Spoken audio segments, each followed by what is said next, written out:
I know it's still early, but how do you start to kind of separate what you anticipated seeing from what you're actually seeing on the field? Oh, I think we did that from day one.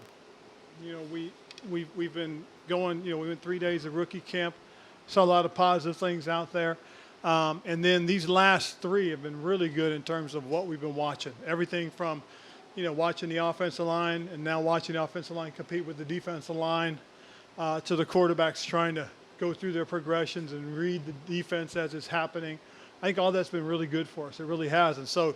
You see the growth, you see the development, some disappointment, obviously some things that you say, oh, you got to see that sooner, make that decision quicker, as far as the quarterbacks are concerned.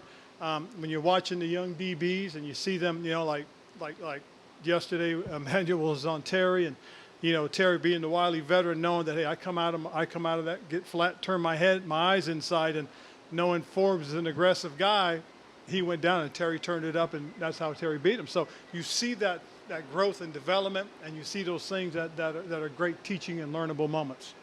With a guy like Brissett, speaking of, when you watch him, how much do you kind of write off, okay, he's a veteran, he's trying, he may be trying something that he wouldn't try in a game? Well, today I saw it from all three quarterbacks. There was a couple of throws that you asked Sam why. He said, well, I had that, but I wanted to see if I could get that. And that's what camp is for. Is to see what your limits and abilities are. Whether you have that kind of ability to make that play, that's good for him to learn, as long as he knows it.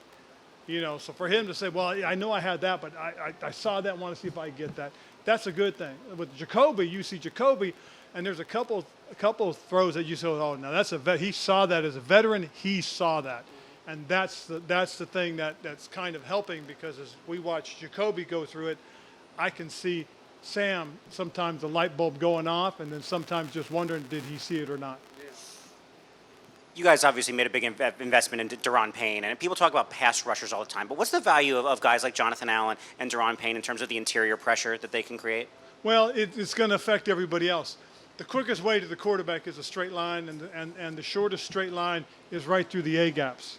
And so when you have guys like that can be disruptive and get into those creases and get vertical quickly, it helps the rest of the pass rush. It helps the coverage, forces the quarterback to make some decisions a little bit sooner, and so it cleans up a lot of things for a lot of people.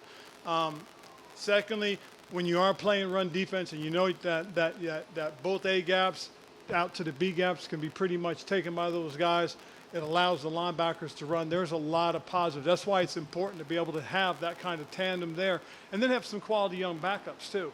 In case something happens, you have guys you can plug in. We get Phil back from last year's injury. JR Ridgeway has done a nice job. Abdullah Anderson's a guy that's come in and has really caught our attention. Benning, one of the guys we had last year that played a lot for us. He's a young guy that we like. And then again, David Botta, the international kid who played at the end for us a little bit. We got a good group right there, and we're going to find some good players out of that to go with both Daron and Jonathan. Hey, Ron, how does Brian Robinson look, even like compared to last year, compared to even at the end of last year? What's exciting, and for that group as a whole, they came back basically the way they needed to. They're all leaner. They've all obviously have been working on their catching and their route running. They understand what Eric wants in terms of the way to practice and play. He wants speed out there. He wants quickness out there. And again, the idea is getting the ball into their hands quickly in space creates a lot of good things. So with B-Rob, you're seeing that. You're seeing, he still still a downhill runner, but he has that quick cut to reverse his field and get going. And so there's a lot of good things from him. And I guess also because he had to deal with having been shot last year, do you think you ever saw the full Brian Robinson last year? Are you seeing it more now? I think we got to see it, probably getting into 3/4 of the way into the season, and then he got nicked up at the end with the thigh contusion. But I think we had a real good picture of what it can be. What we're seeing now is a little more mature version of last year's guy that went through camp. And he's still learning, he's still growing, and there's still got a ways to go, but there's a lot of promise. There's a lot of excitement right now. With Yami, how much does having Sam here kind of help him in terms of, maybe his production will increase because of the familiarity? Well, I know this much. One of the things that both those guys told me, and they were both excited about it, was they worked together all spring. They went back home. They were both back at UNC, hung out together. When they went to Charlotte, they hung out together, did a lot of work. So it's carried over. We saw it during OTAs and minicamp, and we're seeing it right now with the start of training camp. So that's something that's very promising and very exciting. Yeah, where have you kind of seen the growth in his game? I see Diami more confident, more comfortable in his route running right now. He's more precise. He's sharper, and you see him going after the ball. And that's something we saw coming out of the draft a few years back, that this guy led the NCAAs in contested catches. So that's one of the things that we're happy to see again. Were you aware that Kevin Durant was in attendance at practice today? Somebody told me that coming off. So it's great to have. It is great to have KD here. I know he's a local guy. I know how much of a Washington Redskins / Commander fan he is. Great to have his support. I mean, it's great to have the fan base back. I mean, this has been really cool the last couple of days. It has. I'm looking forward to tomorrow because a lot of people will be off. They're going to be coming, and we're expecting a pretty good crowd. So this is exciting. It is. So to have guys like KD come back and show their support means an awful lot to us. You said that the running backs all came back leaner. Was that a request of Eric Bieniemy for his No, system? I think it's a realization, understand that this is how you've got to do things. And I think that's something that the guys took to heart coming out of OTAs and minicamp, was what's being demanded upon them and what's being expected of them. And so seeing them walk in the way they did and do the things that they've been doing lately, it's been really good to watch. But how do you envision Antonio Gibson's role in this offense? Oh, I think it's going to be a mix, as I see all the running backs. I mean, I can see where he can go out and he'll line up in the slot, line up outside in the wing, and instead of always motioning back or shifting back, he can play from there. And again, that goes back to his days when we saw him at Memphis. He's a guy that we think can do some of those things to be a little bit of a hybrid for you. I could see us taking him and doing a little bit of that Curtis Samuel role that we used last year. And I know that some of the things that Eric and the offensive staff have looked at, have actually installed. In fact, they showed a little bit of it today. So there's some things that we're pretty excited about. Since new ownership took over, people have been using, I think, the old team name, Redskins, a little bit more. Is there anything to that, or what do you make of that?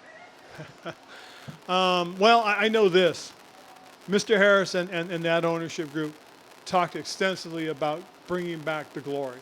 And again, what Coach Gibbs did, the traditions, that alumni group of guys that are around, it's hard to escape it. It really is. I mean, and that's the truth of the matter. I mean, and just so everybody knows, we do that with the utmost respect, okay, for the native tribes, for the American Indian.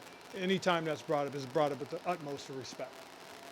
And without Armani Rogers, obviously, what do you make of your tight end room? How do you see them coming along? It's a good room. I mean, all five guys came in great shape. All five guys have getting opportunities to go out to produce. In fact, we've used Alex Arma a little bit more in not just the fullback position, but we used him today at some of the Y and the U stuff as well. So it's a group that most certainly will play a bigger role in what Eric wants to do. And all you got to do is look at the stuff that they did at Kansas City, using tight ends and using a fullback.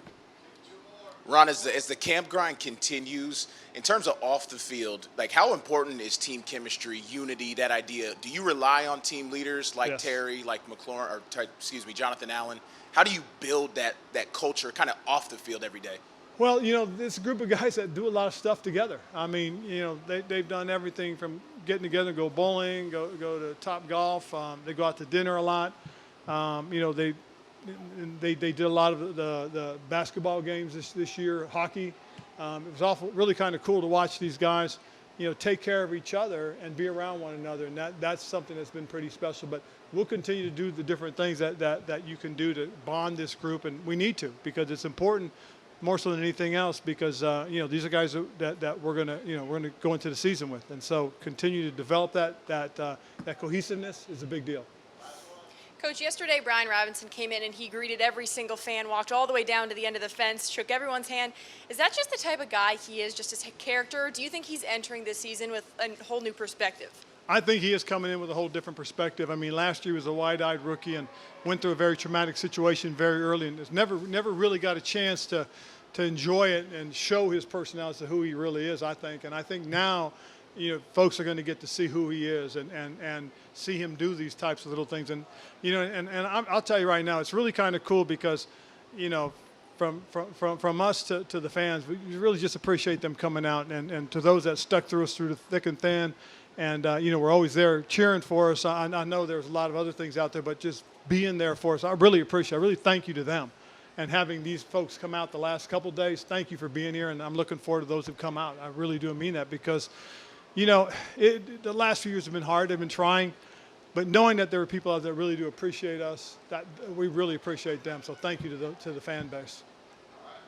Cool. Thank you, guys.